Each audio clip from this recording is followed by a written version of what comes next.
Hello, I'm Nicola Pievesan, the developer of 3 Minutes to 8, and I took care of a lot of things in this game. Well, first of all, the main idea, the dialogues, I've written myself. I wrote also the code that runs the game, as well as part of the art and directing also art-wise. A small but very good team of people who took care of the aesthetic of the game, as well as the sounds and the music.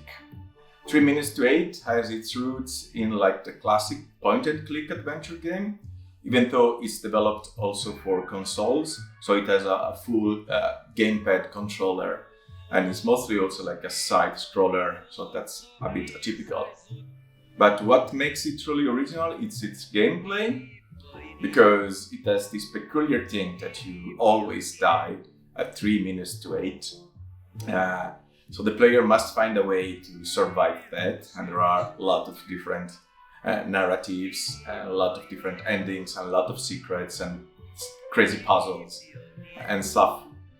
And I came up with this idea basically before falling asleep one day.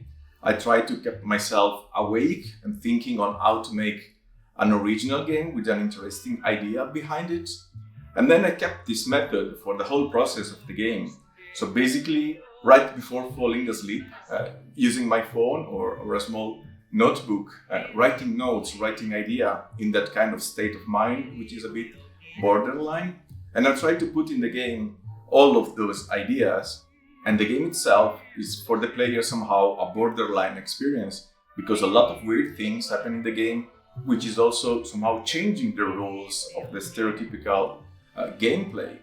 So the game has a lot of crazy things happening, especially at each run that you wake up again.